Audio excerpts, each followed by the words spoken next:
नमस्कार साथियों, स्वागत है आप सबका रिजल्ट जस्टार्ट के इस सीरीज में। तो आइए मशीन के इस लेक्चर में हम लोग कवर कर रहे थे डीसी जनरेटर, और आज डीसी जनरेटर का जो लास्ट टॉपिक है कम्यूटेशन, उसको हम लोग देखते हैं।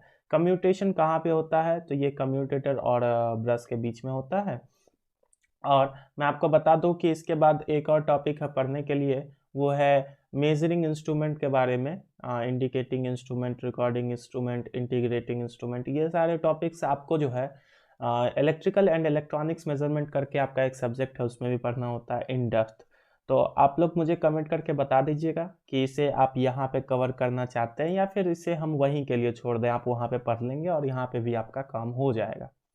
वैसे भी एग्ज़ाम में इसको कोई खास तवज्जो नहीं दिया जाता है मशीन में, तो बहुत इंपॉर्टेंट नहीं है। आप चाहें तो वहाँ पे पढ़ सकते हैं, डेप्थ में आपको पढ़ाया जाएगा। ठीक है, चलिए आज के लेक्चर में हम लोग देखेंगे कम्यूटेशन क्या होता है। देखिए, कम्यूटेशन का जो शाब्दिक अर्थ है, इसको अगर हम सीधे तौर पे समझें तो टेकिंग अवे, मतलब करंट को ले लेना, वापस ले लेना।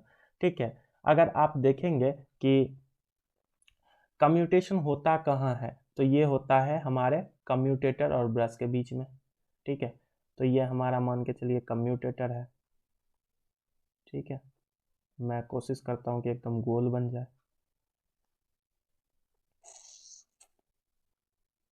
ठीक है, चलिए, तो ये हमारा कम्यूटेटर है। हम लोग इसके अलग अलग सेगमेंट बना लेते हैं, क्योंकि कम्यूटेटर में भी तो बहुत सारे सेगमेंट बने होते हैं ना। कम्यूटेटर के बारे में मैंने आपको बताया है, ये डीसी मशीन का एक पार्ट है। ठीक है, पार्ट्स वाले लेक्चर में हमने इसको कवर कर लिया। ठीक है, अब हम क्या करते हैं कि इसी के ऊपर हम लोग ब्रश कनेक्ट कर देते हैं। ठीक है, सपोज यहाँ पे हमने ब्रश को कनेक्ट कर दिया। ठीक है, तो हमारा क्या होता है कि डीसी जनरेटर जो इंड्यूस्ड ईएमएफ प्रोड्यूस करता है, यानी कि जो करंट प्रोड्यूस करता है ना, जो बेसिकली जनरेटर क्या करता है, मैकेनिकल एनर्जी को इलेक्ट्रिकल एनर्जी में कन्वर्ट करता है। उस इलेक्ट्रिकल एनर्जी को हम लोग ले लेते हैं और हम अपना अप्लाइंसेस वगैरह चलाते हैं। तो हमें जो इलेक्ट्रिकल एनर्जी चाहिए होता है, वो कम्यूटेटर कलेक्ट करके किस में दे देता है? ब्रश में दे देता है। तो कम्यूटेटर क्या कर रहा है? कम्यूटेटर और ब्रश के बीच में एक प्रोसेस हो रहा है, वो है कम्यूटेशन का। ठीक है, अभी हम देखेंगे। ठीक है, तो यहाँ पे मान के चलिए कि ये ब्रश सारा करंट इकट्ठा करके हमारे किसी इलेक्ट्रिकल अप्लायंसेस को दे देता है। मानना क्या, दे ही देता है। ठीक है, इससे हम लोग अप्लायंसेस चला सकते हैं। ठीक है, तो अभी इस कम्यूटेशन का जो हम लोग डेफिनेशन है वो देख लेते हैं। It is the process of reversal of current for every half cycle in the armature coil in the commutator and brush is called commutation. ठीक है, तो इस चीज़ को आपको अभी बहुत अच्छे से नहीं समझे होंगे, मुझे मालूम है। इसको हम जब आपको अगले स्लाइड में जब फिगर के साथ जब इस सेगमेंट को समझा रहे होंगे, तो इस चीज़ को समझ में आ जाएगा। तो लास्ट में जब हम लोग कम्यूटेशन कंप्लीट कर लेंगे तो इस डेफिनेशन को पढ़ेंगे ना, तो ये आपको क्रिस्टल क्लियर हो जाएगा। ठीक है, तो अभी देख लीजिए कि एक बात आप ध्यान रखेंगे कि अगर कम्यूटेशन आपका अच्छा होगा, गुड कम्यूटेशन होगा, तो कोई स्पार्किंग नहीं होगा। अगर कम्यूटेशन खराब होता है तो इन दोनों के बीच में क्या होता है? स्पार्किंग हो जाता है, स्पार्किंग। ठीक है, तो कम्यूटेशन अच्छा होना बहुत ज़रूरी है, नहीं तो हमारा क्या होगा? नहीं तो हमारा लॉस होगा। स्पार्किंग होगा, इसके बीच में हीट प्रोड्यूस होगा, तो हमारा ये सरफेस भी रफ हो जाएगा over the period of time. तो ये चीज़ें मशीन को ख़राब करती हैं। तो हम कोशिश करेंगे कि भाई अच्छा से अच्छा कम्यूटेशन हो, और इसके लिए कुछ मेथड है, वो भी हम देखेंगे। ठीक है, फिलहाल हम चलते हैं नेक्स्ट स्लाइड पे।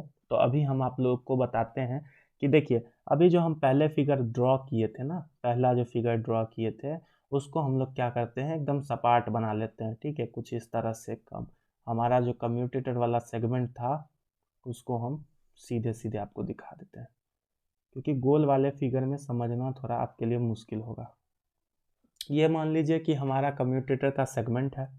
ठीक है, यहाँ पे मान लेते हैं कि हमारा वाइंडिंग वाला कॉइल है, जिससे हम लोग जो हमारा करंट इंड्यूस्ड कर रहा है। ठीक है, तो ये हमारा कॉइल है। मान लेते हैं कि ये अलग अलग हमने टर्मिनल कनेक्ट कर लिया है अपने कम्यूटेटर सेगमेंट से। मान लेते हैं कि ये हमारा कम्यूटेटर का सेगमेंट है, ठीक है। चलिए फॉर एग्जांपल हम ये मान लेते हैं कि ये सेगमेंट ए है, सेगमेंट बी है, देन सेगमेंट सी है, ठीक है। अब आप हमें ये बताइए कि हमारा जो कम्यूटेटर करंट कलेक्ट करता है, अगर मान लेते हैं कि टोटल इंड्यूस्ड करंट जो हमारा है वो हमारा IA है, तो एक कॉइल से यानी कि एक इस वाले सेगमेंट से, एक इस टर्मिनल से कितना करंट पास होगा, तो ठीक है, और पैरेलल पाथ हमारा A होगा, ठीक है। तो ये सारा जो पाथ होता है चूंकि सेमी डायरेक्शन में करंट को ला रहा है तो हम लोग इसको पैरेलल पाथ कहते हैं। तो पैरेलल पाथ से हम जब इसको डिवाइड कर देंगे तो हमारा कम्यूटेशन का करंट मिल जाएगा, IC मिल जाएगा। IC क्या मिल जाएगा, IA अपॉन में पैरेलल पाथ, ठीक है। तो हमारा ये IC, लेकिन आपके कन्वीनियंट के लिए अगर चाहें तो IC को हम वेरिएबल रख सकते हैं, लेकिन वेरिएबल रख के समझना थोड़ा सा मुश्किल होता है। अगर आप मैथ वगैरह में थोड़े बहुत इंटरेस्टेड होंगे तो आपको पता होगा कि x मानकर या फिर कोई एक ऐसे वेरिएबल वैल्यू मानकर के किसी चीज़ को समझना थोड़ा मुश्किल होता है। वहीं कोई कांस्टेंट वैल्यू अगर ले लें तो समझना थोड़ा आसान हो जाता है। तो चलिए हम मान लेते हैं कि हमारा IC जो है वो कुछ 5 एम्पियर है, सॉरी 5 एम्पियर नहीं, 10 एम्पियर मान लेते हैं, 10 या 20 एम्पियर मान लेते हैं, ठीक है, 20 एम्पियर ठीक रहेगा। चलिए तो हम मान लेते हैं कि हमारा IC जो है वो 20 एम्पियर है। IC क्या है भाई, तो देखिए हमारा यहाँ पे होता है ब्रश, क्या होता है, ब्रश, ठीक है। तो हम पहले मान लेते हैं कि हमारा ब्रश जो है वो कंप्लीटली यहाँ पे है, ठीक है। ब्रश के बारे में एक चीज़ ध्यान रखनी है कि ब्रश हमारा सेगमेंट से बड़ा नहीं होना चाहिए। ब्रश क्या नहीं होना चाहिए, तो ब्रश सेगमेंट से बड़ा नहीं होना चाहिए, ब्रश सेगमेंट से बड़ा नहीं होना चाहिए। होगा तो क्या हो जाएगा, दोनों को ओवरलैप कर लेगा, ओवरलैप करने का कंडीशन में फिर से प्रॉब्लम अराइज होगा, तो हम वो नहीं चाहते हैं। अब आप देखिए कि यहाँ पे जो कॉइल से करंट आएगा ना, एक करंट तो यहाँ से आ जाएगा, एक करंट यहाँ से आ जाएगा। तो हम लोग मान लेते हैं कि ये IC करंट यानी कि 10 एम्पियर का करंट यहाँ से आ रहा है और 10 एम्पियर का करंट यहाँ से आ रहा है। तो कंबाइन करंट कितना, 20 एम्पियर, 20 एम्पियर हमको मिल जा रहा है इसके थ्रू, ठीक है। अब हम क्या करते हैं कि हमारा ये तो आर्मेचर है ना, ये क्या है, बेसिकली ये तो आर्मेचर है, ये सेगमेंट सारा तो आर्मेचर में है ना, और आर्मेचर घूमता है, आर्मेचर रोटेट करता है। तो ये मान लेते हैं कि ये कुछ इस डायरेक्शन में रोटेट करता होगा आर्मेचर, ठीक है। आर्मेचर रोटेट करता है और ब्रश हमारा स्टेशनरी रहता है, ब्रश रुका हुआ रहता है, ब्रश रोटेट नहीं करता है, ठीक है, ये बात आप जानते हैं। लेकिन यहाँ पे अपने कन्वीनियंट के लिए हम लोग आर्मेचर को रुका हुआ कंसिडर करते हैं, क्योंकि कोई एक तो रोटेट कर रहा है, उसके रिलेटिव में कोई रुका हुआ है।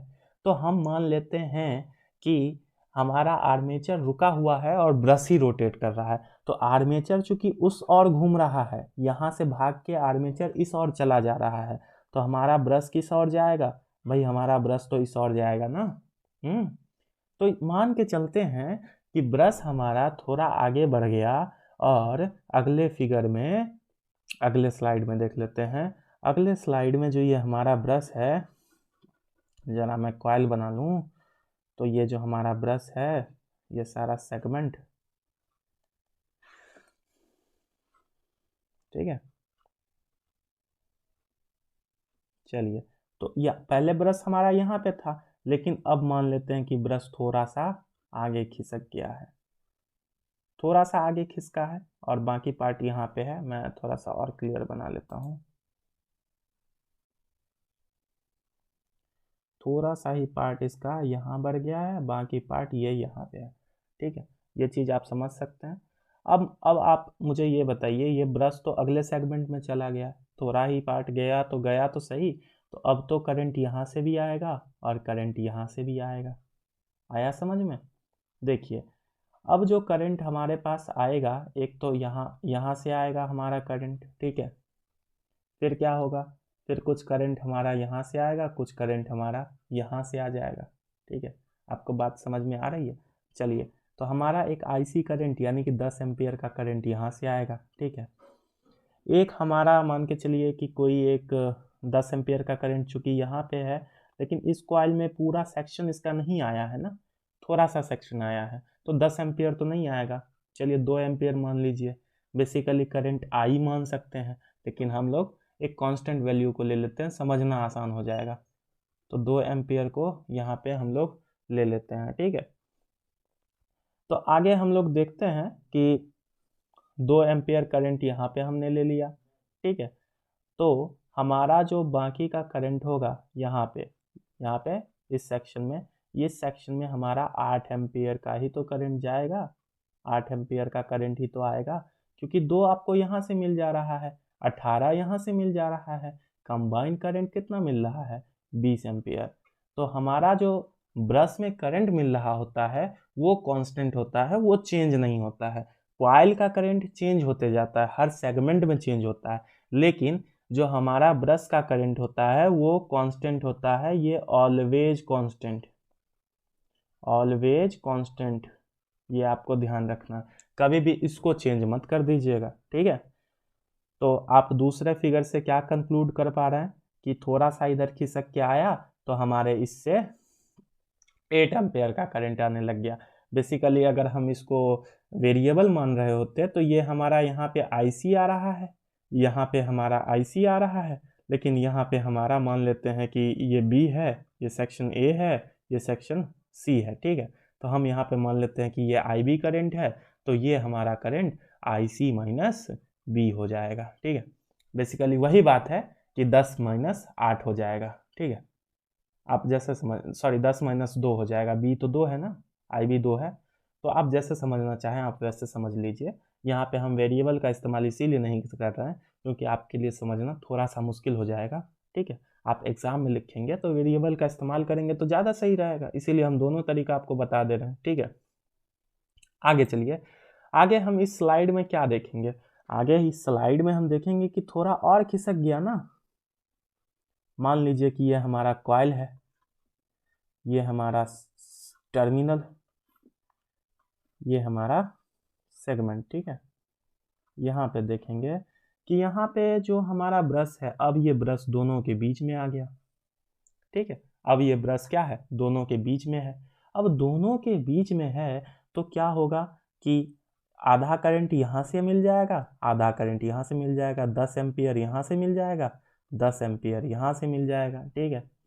अब आप देख लीजिए कि 10 एम्पियर मिलने के लिए क्या होगा कि एक आईसी करंट यहाँ से आ रहा है, आईसी, एक आईसी करंट यहाँ से आ रहा है, आईसी, और ये बीच में करंट क्या है, ये बीच में करंट जीरो है, 0 एम्पियर, कुछ नहीं है, क्योंकि आईसी तो यहाँ से मिल जा रहा है ना, 10 ampere, IC is equals to 10 ampere, और 10 एम्पियर आपको यहाँ से मिल जा रहा है, 10 एम्पियर आपको यहाँ से मिल जा रहा है। बीच वाले कॉइल में कोई करंट नहीं है, बीच वाले कॉइल में कोई करंट नहीं है। बेसिकली यहाँ पे अगर हम ग्राफ देखें, देखिए ये ग्राफ तो आगे भी हम आपको दिखाएंगे, लेकिन फिलहाल के लिए हम रफ में देख लें तो सबसे पहले आपको टॉप वाला करंट मिल रहा था 10 एम्पियर, मिल रहा था ना 10 एम्पियर, ठीक है, 10 एम्पियर मिल रहा था, फिर थोड़ा कम हुआ यानी कि 8 एम्पियर, थोड़ा और कम हुआ होगा, थोड़ा और कम हुआ होगा, अंत में क्या हो गया, जीरो ही हो गया एकदम से। इस वाले कॉइल का हम अगर आपको बताएं तो क्या हो रहा था, सबसे पहले आपको 10 एम्पियर मिल रहा था, फिर थोड़ा कम हुआ 8 एम्पियर, 8 एम्पियर यहाँ पे मिल रहा था ना, ये देखिए 8 एम्पियर मिल रहा था, ठीक है। तो 8 एम्पियर, फिर 7 मिला होगा, फिर 6 मिला होगा, जैसे जैसे ब्रश खिसकता जा रहा है, जब ब्रश एकदम मिडिल में आ गया तो एकदम से जीरो मिल गया। चीज आपको समझ में आई। चलिए एक हम डुप्लीकेट स्लाइड ले लेते हैं, ठीक है। तो हम इस स्लाइड में ये सारी चीज़ें हटा देते हैं, ठीक है। चलिए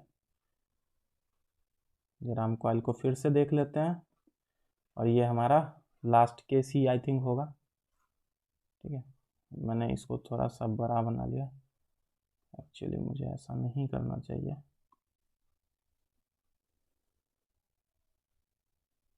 ठीक है। चलिए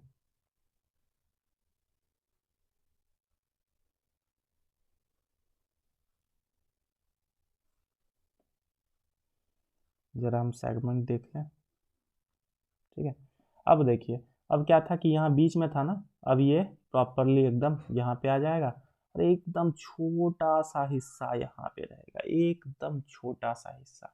तो आप उस वाले केस को कंसिडर कर सकते हैं। और इसी हिस्से में एक्चुअली होता है स्पार्किंग। अगर आप ध्यान देंगे तो इसी वाले हिस्से की वजह से होता है स्पार्किंग। अभी हम बताएंगे। देखिए होता क्या है, क्योंकि ये अभी खिसक के इस वाले सेगमेंट में नहीं गया है, सी वाले सेगमेंट में नहीं गया है ना, तो सी वाले सेगमेंट में नहीं गया है तो इससे तो कोई करंट नहीं आएगा। ठीक है, बेसिकली इससे करंट आएगा। ठीक है, ज़्यादा हिस्सा इसी में है। ठीक है, और कम हिस्सा किस में है? कम हिस्सा इसमें भी है, कम हिस्सा इसमें है, एकदम से कम हिस्सा इसमें है। ठीक है, इसमें बहुत कम हिस्सा है इसका, ध्यान दीजिएगा। तो हम मान लेते हैं कि इससे करीब 2 एम्पियर का करंट आएगा। क्या आएगा? 2 एम्पियर का करंट, 2 एम्पियर। ठीक है, इस वाले में तो पूरा का पूरा हिस्सा है, कोई प्रॉब्लम ही नहीं है। यहाँ पे देख लीजिए, तो यहाँ पे हमारा कितना एम्पियर का करंट आएगा? अरे यहाँ से तो हमारा अब की बार क्या हो जाएगा, यहाँ से हमारा पूरा करंट आ जाएगा 10 एम्पियर। क्या आ जाएगा? 10 एम्पियर। और यहाँ से 8 एम्पियर। ठीक है, 18 एम्पियर। ठीक है, बात समझ में आ रही है? अच्छा, अब बीच वाले पॉइंट को थोड़ा सा नोट कीजिए। सबसे पहले क्या हुआ, सबसे पहले क्या हुआ, जब हम पहला केस देख रहे थे, तो जरा पहला केस मैं आपको दिखा दूं। यहाँ पे देखिए IC is equals to 10 ampere. Direction ध्यान दीजिएगा, किस और है? इस और जा रहा है। डायरेक्शन ध्यान दीजिएगा 10 एम्पियर का इस और अगर हम पॉजिटिव मान के चलें तो दूसरे केस में देखिए, दूसरे केस में घट गया यानी कि 8 एम्पियर। तीसरे केस में देखिए 0 हो गया, यानी कि एकदम से क्या हो रहा है? घट रहा है, घटते घटते 0 आ रहा है। अब जरा सा देखिए कि अगर हम इस डायरेक्शन को पॉजिटिव मान रहे थे तो इस डायरेक्शन को निगेटिव मानेंगे, और 10 एम्पियर अब की बार निगेटिव हो गया, यानी कि ये ग्राफ अगर थोड़ा आगे बढ़ाएं तो ये ग्राफ कुछ ऐसा बनेगा, एकदम निगेटिव हो गया। अब ये 10 एम्पियर पे निगेटिव पे हमें मिलने लगा -10 एम्पियर। ये -10 एम्पियर हमको मिलने लगा। बात समझ में आ रहा है? तो ये जो हमारा टाइम का ग्राफ होगा कुछ इस तरह से कंटिन्यू होगा। ठीक है, अब क्या होगा कि 10 एम्पियर मिल रहा है, फिर धीरे धीरे ये कुछ कांस्टेंट होगा, फिर रिपीट होगा, तो हम लोग इसको आगे बढ़ा सकते हैं। ठीक है, तो कम्यूटेशन का मतलब क्या था? अगर हम अभी आपको ज़रा डेफिनेशन दिखाएं तो डेफिनेशन देख लीजिए। डेफिनेशन क्या कहता है? It is the process of reversal of current. Current के रिवर्सल का ये एक प्रोसेस है।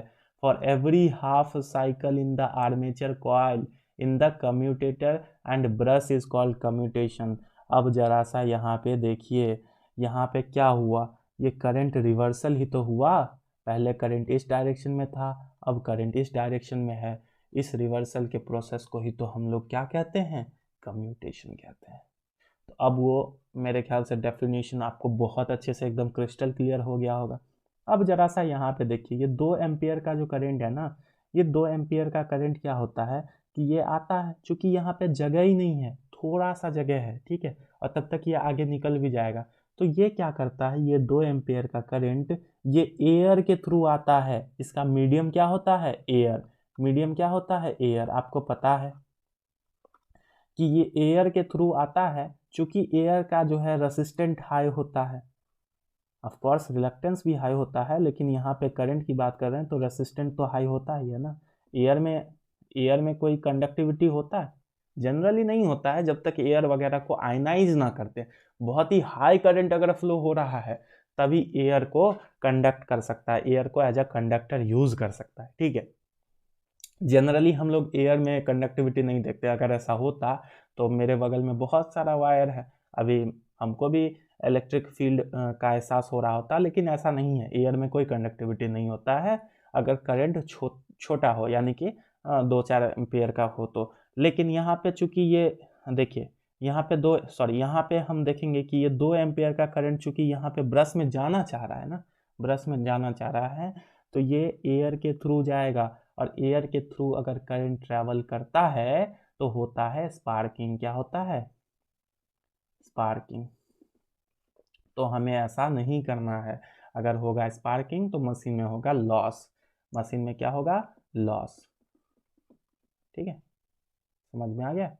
चलिए, तो मेरे ख्याल से ये ग्राफ भी समझ में आ गया होगा। अब थोड़ा सा सुंदर सा ग्राफ हम आपको दिखा देते हैं, वहाँ पे थोड़ा गंदा था। अब जरा सा ये टाइम देख लीजिए, ठीक है। यहाँ पे हम मान लेते हैं कि ये हमारा आईसी था, जो कि 10 एम्पियर हम लोग लेके चल रहे थे। क्या था? 10 एम्पियर, ठीक है। यहाँ पे हम मान लेते हैं कि माइनस आईसी है, माइनस आईसी है, ये माइनस आईसी कंटिन्यू हो रहा है, ठीक है।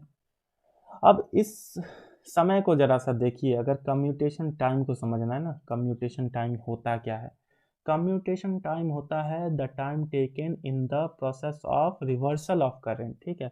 तो करंट के रिवर्सल में जो टाइम ले रहा है, करंट पहले पॉजिटिव में है, ठीक है, घट के जीरो हो गया, फिर घट के निगेटिव में आ गया, तो ये करंट रिवर्स हो गया ना। पहले पहले करंट इस डायरेक्शन में जा रहा था, फिर करंट इस डायरेक्शन में जाने लग गया, हमने अभी देखा। तो इसमें जो टाइम लगा है एक्चुअली, इसमें जो टाइम लगा है ना, उसको हम लोग कम्यूटेशन टाइम बोलते हैं, टीसी से दिखाते हैं। उसको हम लोग क्या बोलते हैं? Commutation time. किस चीज़ से दिखाएंगे? टीसी से, ठीक है। अगर कम्यूटेशन टाइम बराबर आपको फॉर्मूला पूछे, ठीक है, वैसे तो नहीं पूछता है, लेकिन कम्यूटेशन टाइम बराबर आप दे सकते हैं कि विड्थ ऑफ ब्रश, यानी कि ब्रश विड्थ, तो इसको आप डब्ल्यू बी लिख सकते हैं, और अपॉन में आप दे सकते हैं मशीन का जो स्पीड होगा, यानी कि स्पीड या वेलोसिटी जो मशीन का होगा ना, वो दे सकते हैं। तो रोटर का जो स्पीड होगा या velocity, velocity C I T Y, velocity of तो आर्मेचर, तो ये हमारा डब्ल्यू बी क्या है? Width of brush, width of brush. बहुत इंपॉर्टेंट नहीं है, बस इतना काफ़ी है। कम्यूटेशन टाइम में आप ये ग्राफ बना देंगे ध्यान से, ठीक है, और इसके बारे में लिख देंगे कि कम्यूटेशन टाइम क्या होता है? The time taken in the reversal of current, in the process of reversal of current, ठीक है। उम्मीद करते हैं कि आप बहुत अच्छे से इसको लिख देंगे, ठीक है। अगर कोई दिक्कत हो तो आप मुझे बता दीजिएगा। मैं सिर्फ इसलिए इसको लिख के नहीं लाता, क्योंकि देखिए इसमें ऐसा नहीं है कि बहुत ज़्यादा मुझे मेहनत लगेगा, मैं इतना मेहनत करने के लिए तैयार हूँ, तो वो कोई बड़ी चीज़ नहीं है, मैं लिख के ला सकता हूँ। लेकिन मैं चाहता हूँ कि लेक्चर शॉर्ट रहे, क्रिप्स रहे, ताकि लास्ट में रिवीजन में आपको बहुत अच्छे से काम आए। आप अगर चाहेंगे तो मैं लिख के आपको पीडीएफ फॉर्मेट में दे दूंगा, ठीक है। आप बस हमको कमेंट में मैसेज कर दीजिएगा। मैं चाहता हूं कि आप खुद से लिख के प्रैक्टिस करें, जितनी चीज़ें आप यहां से सीख के जाते हैं उसको खुद से लिख के प्रैक्टिस करें, उसको हमको मैसेज करें, हम उसको रिव्यू करेंगे। अगर बहुत अच्छा होता है तो हम आपको बताएंगे, उसमें जो कमियां रहेगा उसको हम सुधारने के लिए भी आपको बताएंगे, ठीक है। आगे बढ़ते हैं, आगे देखते हैं कम्यूटेशन के टाइप्स क्या है। कम्यूटेशन के टाइप्स कितने टाइप्स हैं भाई? 3 types, over commutation, under commutation, ideal और लीनियर कम्यूटेशन। ये तीनों कम्यूटेशन टाइम से ही रिलेटेड है। ये तीनों किस चीज से रिलेटेड है? कम्यूटेशन, कम्यूटेशन टाइम से ही रिलेटेड है, ठीक है। देखिए तीनों का फॉर्मूला आप कम्यूटेशन टाइम के संदर्भ में ले सकते हैं। ओवर कम्यूटेशन क्या होगा? अगर कम्यूटेशन के प्रोसेस में, अगर कम्यूटेशन के प्रोसेस में कम्यूटेशन टाइम से ज़्यादा टाइम लग जाए तो उसको हम लोग कहेंगे ओवर कम्यूटेशन। कम्यूटेशन का प्रोसेस क्या होता है? Reversal of current, reversal of current को ही तो हम लोग कम्यूटेशन कहते हैं।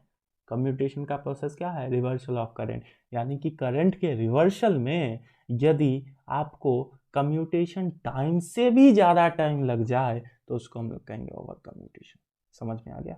अंडर कम्यूटेशन, ठीक उसके विपरीत, मतलब कम्यूटेशन टाइम से पहले ही अगर करंट का रिवर्सल हो जाए, यानी कि +10 एम्पियर से -10 एम्पियर या प्लस आईसी से माइनस आईसी हो जाए, तो हम उसको कहेंगे अंडर कम्यूटेशन। और आइडियल कंडीशन सबसे सही है, मतलब एकदम परफेक्ट कम्यूटेशन टाइमिंग पे ही कम्यूटेशन हो रहा है, तो आइडियल कम्यूटेशन। तीनों के बारे में लिख लेंगे, मुझे उम्मीद है कि आप बहुत अच्छे से लिख लेंगे। यदि नहीं लिख पाते हैं तो आप मुझे मैसेज कर ही सकते हैं और मैं आपको भेज ही दूंगा, ठीक है। आगे बढ़ते हैं, method to improve the commutation. 2 points है, आप आसानी से याद रख सकते हैं। हाई रेसिस्टेंस ब्रश, ठीक है, ब्रश का जो हम लोग इस्तेमाल करते हैं उसका रेसिस्टेंट हाई होना चाहिए, और इंटरपोल को यूज करके हम लोग इसको इम्प्रूव कर सकते हैं। चलिए आगे चलते हैं। एप्लीकेशन ऑफ डीसी जनरेटर, ठीक है। अब एप्लीकेशन, ये लास्ट टॉपिक, यहाँ पे चैप्टर एंड, यहाँ पे हमारा एंड हो जाता है ऑफिशियली, ठीक है। अगर आप कहेंगे तो मेजरिंग इंस्ट्रूमेंट का वीडियो आएगा, नहीं तो आप लोग उसमें मैनेज कर सकते हैं। बस एक लेक्चर शूट करना है, आप लोग कहेंगे तो मैं कर दूंगा, वैसे भी मैं कर ही दूंगा, ठीक है, लेकिन आप कह देंगे तो मुझे अच्छा लगेगा, ठीक है। चलिए, application of DC generator. DC generator are used to change battery, गलत हो गया, चार्ज बैटरी, यहाँ पे इसको सही कर लीजिए, CHARGE, चार्ज बैटरी, बैटरी को चार्ज करने के लिए इस्तेमाल किया जाता है, ठीक है। There are used in portable generator where low power supply is required, मतलब ये जनरेटर हल्का फुल्का होता है, आप कहीं भी ले जाके उठा के ले जा सकते हैं, और इसको लो पावर सप्लाई के लिए हम लोग यूज कर सकते हैं, ठीक है। These are used as dynamos in automobiles, cars and bikes, उसके इंजन वगैरह में हम लोग इस्तेमाल कर सकते हैं एज अ डायनमोज, ठीक है। These generators find uses in arc winding in which constant currents are required. Arc winding में आप जानते हैं कि हमें करंट सप्लाई का ज़रूरी होता है, और कांस्टेंट करंट सप्लाई देने के लिए हम लोग इसका इस्तेमाल कर सकते हैं। They are used in DC motor where speed control is necessary. आप एक बात जान लीजिए, डीसी मोटर अभी आपको नहीं पढ़ाया गया है, नेक्स्ट यूनिट, इसके बाद हम लोग पढ़ेंगे डीसी मोटर। डीसी मोटर का स्पीड कंट्रोल बहुत ही ईजी होता है, यानी कि वोल्टेज को बढ़ाइए तो स्पीड बढ़ जाएगा, वोल्टेज को घटाइए तो स्पीड घट जाएगा। तो वोल्टेज कंट्रोल से जो इसका स्पीड कंट्रोल होता है वो डीसी जनरेटर से बहुत ही ईजी होता है, समझ में आया। तो आप लोग दो मोटर पढ़ेंगे, एसी मोटर और डीसी मोटर, स्पीड कंट्रोल में आपको समझ में आएगा कि डीसी मोटर का स्पीड कंट्रोल बहुत ही आसान होता है। तो उम्मीद करते हैं ये लेक्चर आपके लिए इन्फॉर्मेटिव रहा होगा। अपने और अपने परिवारों का ख्याल रखें। लेक्चर में जुड़े रहने के लिए आपका बहुत बहुत धन्यवाद।